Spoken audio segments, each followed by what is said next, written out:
नमस्कार दोस्तों, power study के इस YouTube चैनल पर आप सभी का स्वागत है। जैसा कि आप सभी को पता है कि आपका स्कूल व्याख्याता का एग्ज़ाम 10 अक्टूबर से स्टार्ट हो जाएंगे। यानी कि अपन कह सकते हैं कि मात्र 35 दिन आपके सामने बचे। अब 35 दिन में आप यानी अंतिम 35 दिनों की आपकी क्या रणनीति होनी चाहिए, 35 दिनों में आप किस प्रकार से तैयारी करें कि आपका जो है सिलेक्शन है वो निश्चित रूप से हो जाए। तो इन्हीं 35 दिनों में आप किस प्रकार तैयारी करें, मैं विशेषकर बात करूंगा स्कूल व्याख्याता वाणिज्य के विद्यार्थियों के लिए कि किस प्रकार वे वाणिज्य के व्याख्याता के रूप में अपना चयन सुनिश्चित कर सकें। तो आज मैं आप सभी के लिए विशेषकर वीडियो इसीलिए लेकर आया हूं कि आप जो है अपनी जो रणनीति है उसमें कुछ परिवर्तन कर सकें। तो मैं आपको बता दूं कि आपकी तैयारी है वो अच्छी चल रही होगी, ऐसा मैं मान के चल रहा हूं। और आप लोगों ने अब तक खूब स्टडी मटेरियल, नोट्स या गाइड्स पढ़ा होगा या कहीं अन्य माध्यम से या फिर किसी कोचिंग में जाकर भी आपने अध्ययन किया होगा। अब अपन बात करते हैं कि अंतिम 35 दिनों में आप क्या करें और क्या नहीं करें, किन टॉपिक को पढ़ें, किन टॉपिक को इग्नोर करें, ज़्यादा से ज़्यादा प्रैक्टिस करनी चाहिए या नहीं करनी चाहिए, क्योंकि स्कोर कम होने पर जो आपका आत्मविश्वास है वो डगमगा जाता है।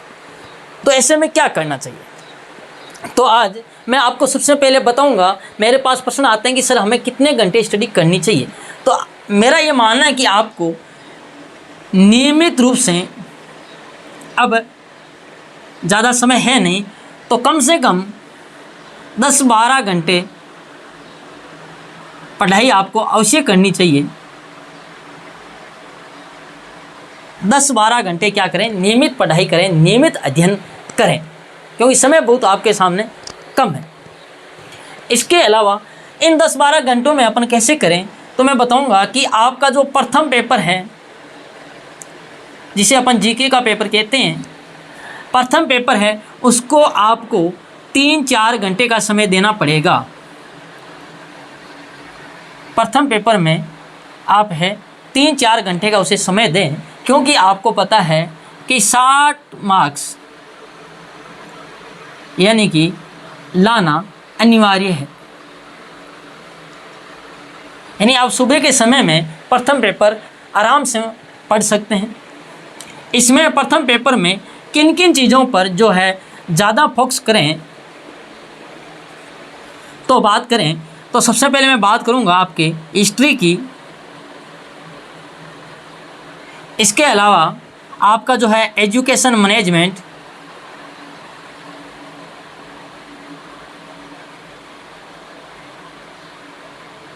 और करंट अफेयर्स।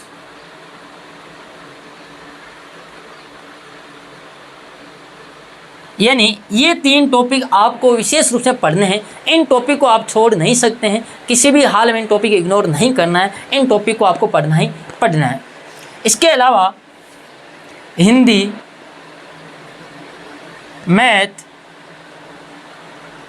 रीजनिंग, स्टैटिक्स, ये टॉपिक आप पढ़ें, क्योंकि कॉमर्स के विद्यार्थियों को जो है मैथ है, रीजनिंग है आती है, इसलिए आप कॉमर्स के विद्यार्थी होने के नाते इन टॉपिक को नहीं छोड़ सकते।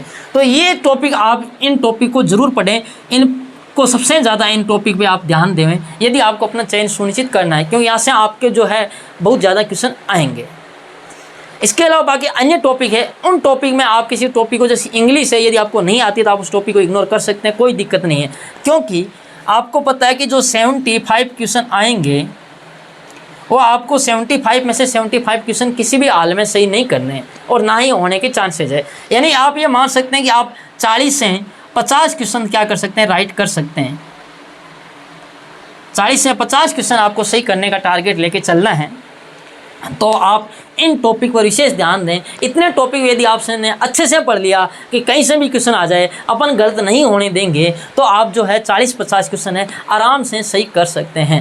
लेकिन यदि आपने सभी टॉपिक को पढ़ा, थोड़ा थोड़ा सभी टॉपिक पढ़ लिए, तो हो सकता है कि आपके कोई भी क्वेश्चन सही ना हो, क्योंकि हो सकता है कि जिस टॉपिक आपने जो टॉपिक छोड़ा हो जिस सब्जेक्ट में और वहीं से क्वेश्चन आ गया। तो इसलिए जितना टॉपिक पढ़ें उनको सब्जेक्ट के टॉपिक अच्छे से पढ़ें ताकि वहाँ से कोई क्वेश्चन आए तो वो आपके गलत ना हो।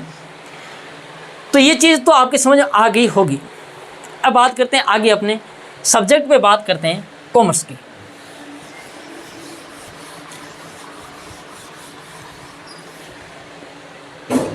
बात करें कॉमर्स की यानी वाणिज्य की, तो कॉमर्स को आप 4 पार्ट में अपन देख सकते हैं। अकाउंटेंसी अपने अलग है, बिजनेस है,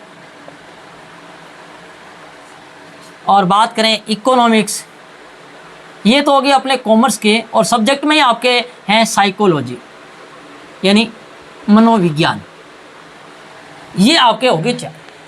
सब्जेक्ट को आप 7-8 घंटे जरूर पढ़ें रोज़ाना, 7-8 घंटे अध्ययन करें। 7-8 घंटे क्या करें आप सब्जेक्ट का अध्ययन करें। देखो यानी 7-8 घंटे आपको अध्ययन करना पड़ेगा सब्जेक्ट का, तभी जाकर के आप जो है चयन की रेस में शामिल हो पाएंगे। इसमें अपन देख सकते हैं कि अकाउंटेंसी है, बिजनेस है, इकोनॉमिक्स है और मनोविज्ञान यानी साइकोलॉजी, ये आपको चारों पढ़ने हैं, बराबर पढ़ने हैं। फर्स्ट पेपर भी साथ में लेके चलना है, सेकंड पेपर सब्जेक्ट भी साथ में लेके चलना है। प्रथम पेपर को 3-4 घंटे देवें, सब्जेक्ट को 7-8 घंटे देवें।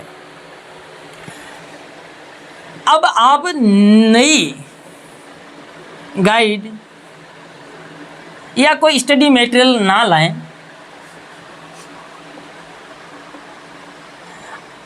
कोई नई गाइड या स्टडी मटेरियल अब आप इस समय नहीं लेकर के आएँ।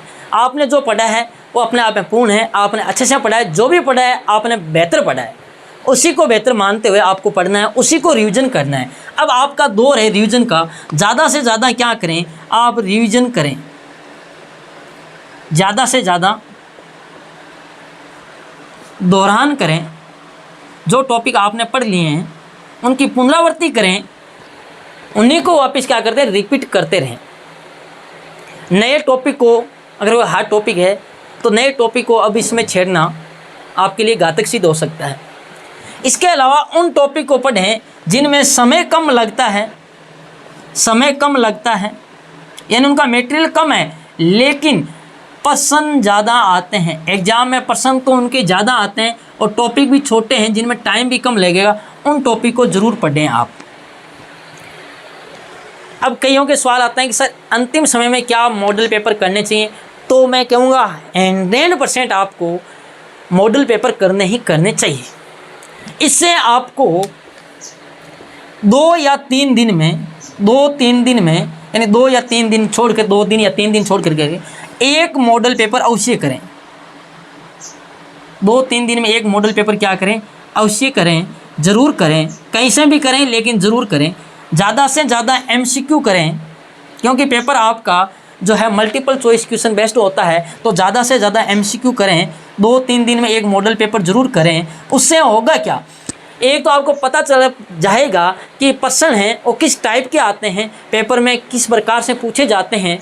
इसके अलावा जो MCQ यानी जो प्रश्न आपका गलत होएगा तो आपको पता चल जाएगा कि इस टॉपिक में अपने क्वेश्चन ज़्यादा गलत हो रहे हैं, ये टॉपिक अपना क्या है वीक है, उसे आप क्या कर सकते हैं मजबूत कर सकते हैं। इसके अलावा इस टॉपिक में ये क्वेश्चन अपने गलत हुए, जैसे कि मान लो कैपिटल बजटिंग की बात करें और मैंने वहाँ पर 2-3 क्वेश्चन IRR के गलत कर दिए यानी इंटरनल रेट ऑफ रिटर्न के, तो मुझे पता चल गया कि कैपिटल बजटिंग में IRR है, वो थोड़ा सा अपन को पढ़ना पड़ेगा वापस, वहाँ थोड़ी सी अपने क्या आ रही है प्रॉब्लम आ रही है। पार्टनरशिप में आपके अगर गुडविल में प्रॉब्लम आई तो आपको गुडविल वापस पढ़ना है थोड़ा सा। यानी आप जो क्वेश्चन करेंगे तो आपको पता चल जाएगा कि इस टॉपिक में क्या चीज़ है, कौन सा पॉइंट है वो अपने क्या है कमज़ोर है। तो मॉडल पेपर जरूर करें, 2-3 दिन में एक मॉडल पेपर तो करें ही करें। ज़्यादा से ज़्यादा MCQ RBC के, NCERT या जहाँ कहीं से भी आपको मिलते हैं MCQ करें।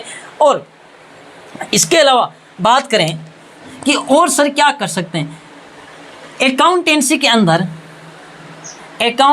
अंदर न्यूमेरिकल नहीं करें।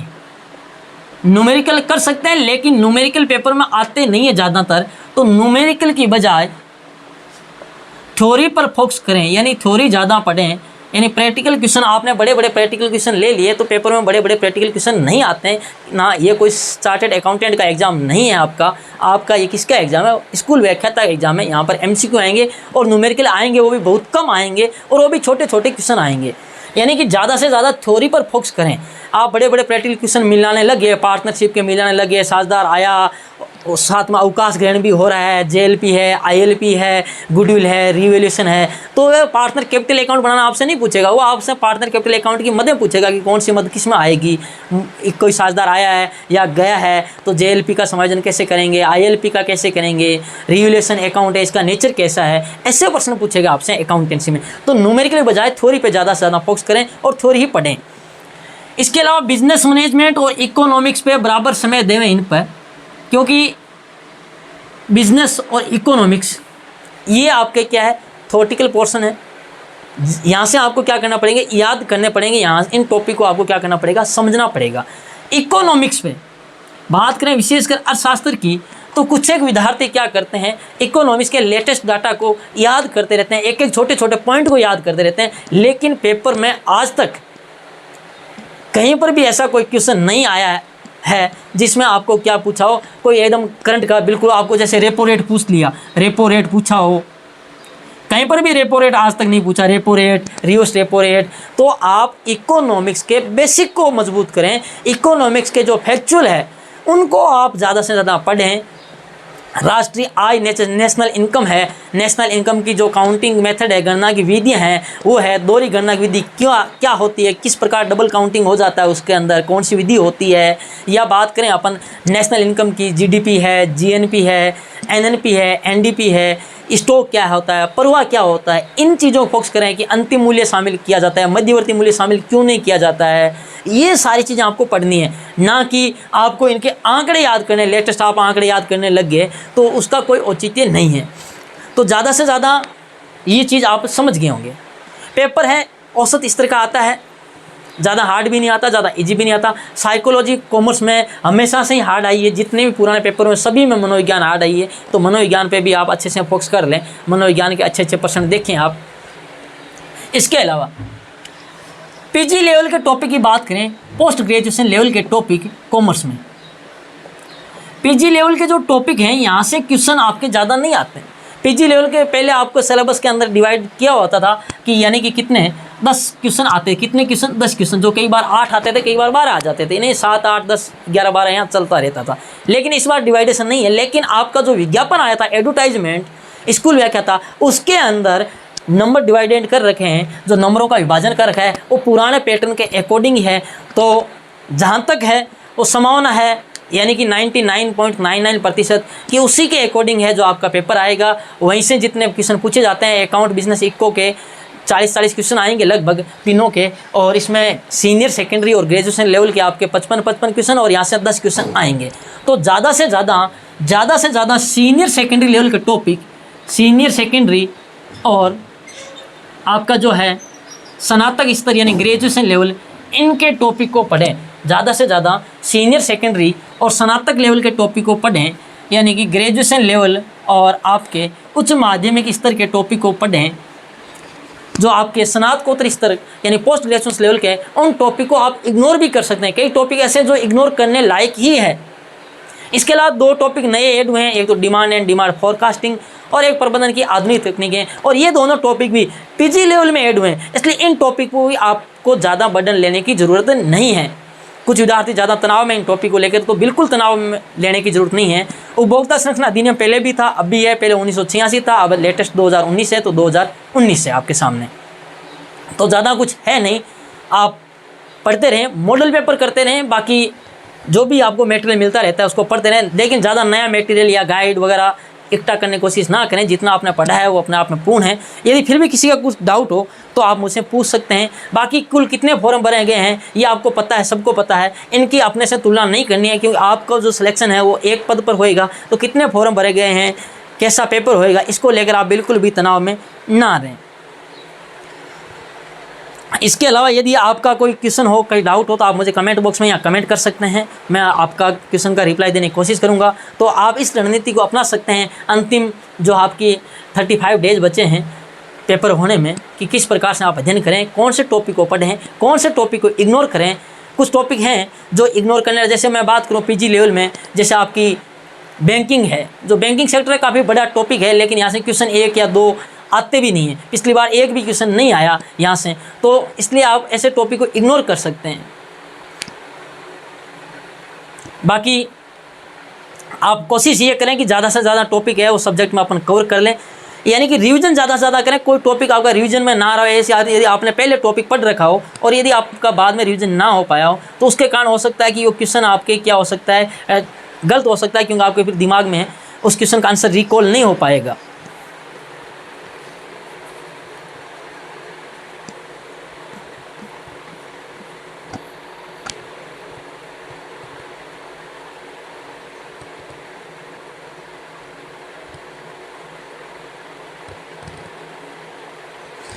तो शायद इतने मेरे पास क्वेश्चन आ रखे थे आप लोगों के इसी टाइप के, उन सभी का मैंने जवाब दे दिया है। उम्मीद है कि आपको वीडियो पसंद आएगा। वीडियो पसंद आए तो वीडियो को लाइक कर दें, चैनल को सब्सक्राइब नहीं किया तो सब्सक्राइब कर दें और अपने सभी दोस्तों के साथ शेयर कर दें। जय हिंद, जय भारत।